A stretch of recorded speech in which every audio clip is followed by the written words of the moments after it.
చట్టబద్ధత కల్పించాలి రాజధానికి అనే ఆలోచన ఎవరిది? రైతులదా, ప్రభుత్వందా, బాబు గారు? ఇది ఎవరిది అని అంటే అండి, అటువంటి పరిస్థితుల్ని సృష్టించిన జగన్మోహన్ రెడ్డి గారిది అనుకుంటే కరెక్ట్గా ఉంటుందని నా ఉద్దేశం.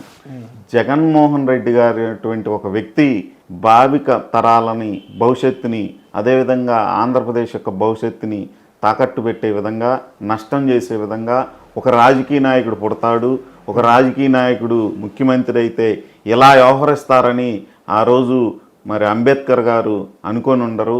అందువల్ల ఆ రోజు ఉన్నటువంటి పరిస్థితుల్ని దృష్టిలో పెట్టుకొని, వాటిని అడ్డం పెట్టుకొని, వెసులుబాటుల్ని, వారికి ఉన్న ప్రివిలైజెస్ని అడ్డం పెట్టుకొని రాష్ట్రాన్ని అధోగతి పాలు చేయడంతో పాటు రాజధాని లేని రాష్ట్రంగా దేశంలో, ప్రపంచంలో నవ్వులు పాలు చేసి తెలుగు జాతి యొక్క ఆత్మ గౌరవాన్ని కించపరిచే విధంగా అనేక సంఘటనలు జగన్మోహన్ రెడ్డి గారు చేయటం వల్ల అందరికీ ఒక రకమైన అపోహ, కొంత భయం అన్నీ ఏర్పడటం వల్ల ఇటువంటి పరిస్థితులు వచ్చినాయి.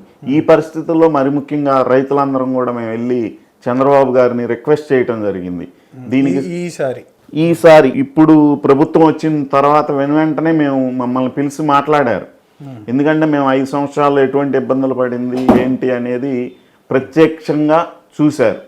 బాబు గారు ఇక్కడే ఉన్నారు కాబట్టి చూశారు. అదేవిధంగా అన్ని రాజకీయ పక్షాలు, కాంగ్రెస్ పార్టీ, సిపిఐ, సిపిఎం, అదేవిధంగా మరి పవన్ కళ్యాణ్ గారు అయితే ప్రత్యేకంగా ఇక్కడికి అనేక సందర్భాల్లో వచ్చి చూశారు. వారు చూసిన సందర్భంలో అధికారంలోకి రాగానే, ఈ సమయంలో అధికారంలో రాగానే కొన్ని రోజుల తర్వాత మమ్మల్ని రైతులందరిని పిలిచి మాట్లాడటం జరిగింది. ఆ సందర్భంలో ఫస్ట్ సారిగా మేము అడిగాం, అంటే దానికి సంబంధించి అప్పుడు చట్టం చేశాము, దానికి వచ్చిన ఇబ్బంది ఏం లేదు అని అంటే, దాన్ని ఇంకా పకడ్బందీగా దేశ స్థాయిలో ఇప్పుడు మనమందరం ఎన్డీఏ గవర్నమెంట్లో కలిసి ఉన్నాం కాబట్టి మీ యొక్క పరపతిని వినియోగించి ఈ రాష్ట్రం కోసం, ముఖ్యంగా ఈ ప్రాంత రైతులు అందరి కోసం మీరు చేయాల్సిందే అని చెప్పి మేము రిక్వెస్ట్ చేయటం జరిగింది. దానికి అనుగుణంగానే ముఖ్యమంత్రి గారు చర్యలు తీసుకోవటం, మోడీ గారిని, అమిత్ షా గారిని సంప్రదించి ఈ ఏర్పాట్లన్నీ చేశారు.